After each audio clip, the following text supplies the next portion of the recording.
वर्षभरात 3 नवरात्र उत्सव आपण साजरे करत असतो.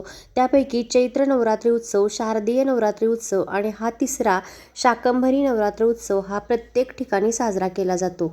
शाकंभरी नवरात्र उत्सव हा गुप्त उत्सव असतो, तर त्याची संपूर्ण माहिती आजच्या व्हिडिओमध्ये आपण बघणार आहोत. पौष शुद्ध अष्टमी ते पौष पौर्णिमा म्हणजेच 28 डिसेंबर 2025 ते 3 जानेवारी 2026 या कालावधीमध्ये आपल्याला शाकंभरी नवरात्र साजरी करायची असते. खरं तर 4 नवरात्र असतात. एक गुप्त नवरात्र असते, एक चैत्र नवरात्र असते, एक शारदीय नवरात्र असते आणि एक शाकंभरी नवरात्र असते असं म्हटलं गेले. आपण फक्त शारदीय नवरात्र करतो, काही लोक तर चैत्र नवरात्रसुद्धा करत नाही आणि मग काही शाकंभरी नवरात्र तर खूपच लांबची गोष्ट आहे. 28 डिसेंबर ते 3 जानेवारी या दरम्यान आपल्याला शाकंभरी नवरात्र साजरं करायचं आहे. या दरम्यान अन्नाची देवता अन्नपूर्णा मातेची आपल्याला स्तोत्र मंत्र पठण करून मातेची सेवा करायची आहे. ज्यांची कुलदेवी शाकंभरी माता असेल अशा सर्वांच्या घरामध्ये शारदीय नवरात्रीप्रमाणेच घटस्थापना, कुळधर्म, कुळाचार केला जातो. शाकंभरी माता ही अन्नपूर्णा देवीचे रूप आहे आणि अन्नपूर्णा देवी ही आपल्या सर्वांना अन्न देणारी, आपलं पालनपोषण करणारी देवी आहे. त्यामुळे जरी आपण शाकंभरी माता कुलदेवी नसेल तरी देखील आपण या नवरात्रीमध्ये अन्नपूर्णा मातेची पूजा, सेवा करणं आवश्यक आहे. शाकंभरी नवरात्र कसं साजरं करावं, या नवरात्रीत काय करावं, पूजा कशी करावी, सेवा कशी करावी, कोणती मंत्र स्तोत्र पठण करावी, हीच माहिती आपण आजच्या व्हिडिओमध्ये पाहणार आहोत. पौष शुक्ल अष्टमी म्हणजेच 28 डिसेंबर रोजी आपल्याला विशिष्ट पूजा मांडायची आहे. ज्यांना ज्यांना शक्य होईल त्यांनी ही पूजा मांडणे आवश्यक आहे. ज्यांना शक्य होणार नाही त्यांनी आपल्या घरात अन्नपूर्णा मातेची मूर्ती असेल तर अभिषेक अवश्य करा आणि ज्यांच्याकडे शाकंभरी नवरात्र साजरं करत असाल, घटस्थापना आपण करणार असाल, मग तुम्ही शारदीय नवरात्रेप्रमाणेच घटस्थापनाही करू शकता. शाकंभरी माता ही पार्वती मातेचेच एक रूप आहे. तिला बनशंकरी देवी असं देखील म्हणतात, कारण तिनं वनामध्ये, जंगलामध्ये भगवान शंकराला प्राप्त करण्यासाठी तपश्चर्या केली आणि फक्त भाज्यांचे सेवन केले, म्हणून शाकंभरी नवरात्रीमध्ये भाज्यांचा नैवेद्य देवीला दाखवला जातो. आता आपण बघूया नवरात्रीची सुरुवात म्हणजेच पौष अष्टमी 28 डिसेंबर रोजी पूजा मांडणी कशी करावी, पूजा कशी करावी. आपल्याकडे नवरात्र असेल किंवा नसेल, आपण ही पूजा आपल्या घरात मांडू शकता. पूजा मांडणी आपल्याला शक्य नसेल तर आपण फक्त अन्नपूर्णा मातेला या अभिषेक करा. त्यानंतर मूर्ती आपल्या देवघरात ठेवली तरीही चालेल आणि आपल्याकडे मूर्ती नसेल तर आपण मातेचे प्रतीक म्हणून सुपारीवरील ही अभिषेक करू शकता. ही सुपारी नंतर स्वच्छ करून पुन्हा नवरात्र संपल्यानंतर दुसऱ्या पूजेत वापरू शकता. आता पूजा मांडणी कशी करायची ते आता आपण पाहूया. त्यासाठी एक चौरंग घ्यावा. चौरंगावरती स्वच्छ लाल वस्त्र अंथरावं. देवीचा फोटो आपल्याकडे असेल तर आपण मांडू शकता किंवा स्वामी महाराजांचा फोटो, आपल्या इष्टदेवतेचा फोटो मांडावा. त्या ठिकाणी थोडंसं गोमूत्र शिंपडावं. स्वच्छता ठेवावी. स्वच्छ तुपाचा दिवा लावायचा. दिव्याचे पूजन करायला हळदू, कुंकू, अक्षदा आणि एखादं फूल व्हावं. त्यानंतर कलश पूजा शुद्ध जलाने भरलेला एक तांब्या घ्या. तांब्यामध्ये हळद, कुंकू, अक्षदा, एखादं फूल टाकावं. कलशावरती खालून वर उभ्या कुंकवानं 5 रेषा काढाव्या. कुंकवाने स्वास्तिक काढायचं. विड्याची 5 पानं कलशामध्ये टाकायची. त्यावरती नारळ ठेवायचा. पूजेच्या ठिकाणी आपल्या डाव्या हाताला कलश स्थापना करावी. कलशाला हळद, कुंकू, अक्षदा, एखादं फूल व्हायचं. तर अशा पद्धतीने कलश स्थापना केल्यानंतर गणपती बाप्पांचेही पूजन करायचं. आपल्या देवघरातील गणपती बाप्पांची मूर्ती असेल तामणामध्ये घ्या. मूर्ती नसेल प्रतीक म्हणून सुपारी घ्यावी. गणपती बाप्पाला स्नान घालायचं. शुद्ध जलानं, पंचामृतानं, पुन्हा शुद्ध जलानं स्नान घालावं. स्नानानंतर मूर्ती स्वच्छ पुसून घ्यायची. आपल्या उजव्या हाताला चौरंगावरती थोडेसे तांदूळ आसन म्हणून ठेवा.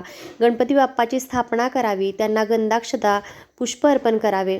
अशा पद्धतीने गणपती पूजन केल्यानंतर अन्नपूर्णा मातेची मूर्ती आपल्याकडे असेल तामणामध्ये घ्यावी. मूर्ती नसेल तर मातेचे प्रतीक म्हणून सुपारी घ्या. अन्नपूर्णा देवीलाही आपण अभिषेक करणार आहोत. अन्नपूर्णा मातेचे ध्यान करावं. ओम नमो अन्नपूर्णा देवे नमः. त्यानंतर शुद्ध जलाने, त्यानंतर पंचामृताने, त्यावेळेस तुम्ही श्रीसूक्त देखील म्हणू शकता. तसेच तुम्ही कुंकवाच्या पाण्याने देखील अभिषेक घालू शकता. अभिषेक झाल्यानंतर मूर्ती किंवा सुपारी स्वच्छ पुसून घ्या. चौरंगावरती गणपती बाप्पांच्या शेजारी एखाद्या छोट्या वाटीमध्ये थोडेसे तांदूळ घ्यायचे. अन्नपूर्णा मातेची मूर्ती स्थापन करायची. कापसाची 2 वस्त्र अर्पण करायची. देवीला देखील हळदी कुंकू अक्षदा फुलं अर्पण करा. आपल्याकडे नवरात्री असेल तर याच पद्धतीने पूजा करा. नसेल तर कमीत कमी आपण अन्नपूर्णा मातेची मूर्तीवरील किंवा तिचं प्रतीक म्हणून सुपारीवरही अशा पद्धतीने अभिषेक नक्की करावा. अन्नाची ही देवता आहे. अशा पद्धतीने आपण शाकंभरी नवरात्रीमध्ये अन्नपूर्णा मातेची पूजा केली, सेवा केली तर वर्षभर आपल्या घरामध्ये अन्नधान्याची भरभराट राहील. काहीच कमी पडणार नाही. त्यामुळे प्रत्येकानं ही पूजा अवश्य करा. त्यानंतर चौरंगावरती आपण देवीचा फोटो मांडला असेल, महाराजांचा फोटो असेल, प्रत्येक फोटोची गंधाक्षता फूल वाहून पूजा करायची. देवघरात शंख असेल, घंटा असेल, पूजेमध्ये मांडून द्या. आपल्या उजव्या हाताला शंख मांडायचा, डाव्या हाताला घंटा मांडायची.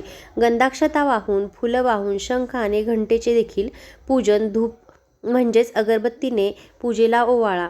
शुद्ध तुपाचा दिव्याने पूजेला ओवाळायचं. त्यानंतर नैवेद्य दाखवायचा. दूध साखरेचा कुठल्याही गोड पदार्थाचा किंवा सोबत ताज्या भाज्या देवीला अर्पण कराव्यात. त्यानंतर आरती करावी.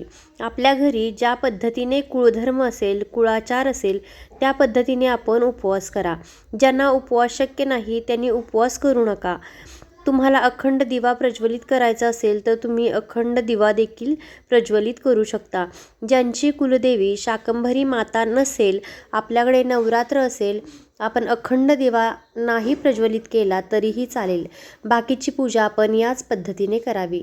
28 डिसेंबर या दिवशी अशा पद्धतीने पूजा करा. आपल्याकडे शाकंभरी मातेचे नवरात्र जर असेल, आपल्याकडे कुलदेवी शाकंभरी माता असेल, आपण घटस्थापना करत असाल, ही पूजा आपण पौर्णिमेपर्यंत म्हणजे 3 जानेवारीपर्यंत अशीच ठेवायची. आणि ज्यांची कुलदेवी शाकंभरी माता नसेल, आपण दुसऱ्या दिवशी जरी पूजा उचलून घेतली तरीही चालेल. अन्नपूर्णा मातेची मूर्ती अभिषेक केल्यानंतर आपण देवघरात ठेवावी तरीही चालेल. पहिल्या दिवशी अशा पद्धतीने पूजा केल्यानंतर रोज फक्त आपण अन्नपूर्णा मातेला हळद कुंकू व्हावं, फुलं व्हावीत, अक्षदा व्हाव्या. ज्यांना अष्टमीच्या दिवशी अशा पद्धतीने अभिषेक करणे शक्य होणार नाही त्यांनी या नवरात्रीमध्ये कधी पण अन्नपूर्णा मातेला अशा पद्धतीने अभिषेक करा तरीही चालू शकतं. प्रामुख्याने दुर्गा सप्तशतीचे पाठ आपण करू शकता. त्यानंतर अन्नपूर्णा स्तोत्र आपण अवश्य पठण करावं. श्रीसूक्त, सिद्धकुंजिका स्तोत्र, शारदीय नवरात्रीमध्ये आपण देवी मातेची जी स्तोत्र पठण करतो, दुर्गा स्तोत्र असेल, आपण अवश्य पठण करा. त्यानंतर 99 मंत्र ओम ह्रीम क्लीम चामुंडाय विच्छे या मंत्राचे पठण करा. श्री स्वामी समर्थ यांचा षडाक्षरी मंत्राचेही पठण करा. अन्नपूर्णा मातेचा मंत्र ओम श्री अन्नपूर्णा देवे नमः या मंत्राचेही पठण तुम्ही करू शकता. बघा, तुम्ही रोज 99 मंत्र म्हणू शकता किंवा रोज 2-2 अध्याय देखील सप्तशतीचे पाठ करू शकता किंवा इतर नवरात्रीच्या सेवाही करू शकता. त्या देखील सेवा तुम्ही या काळामध्ये करू शकता. बघा, या देवीला भाज्यांचा नैवेद्य हा आवर्जून दाखवला जातो.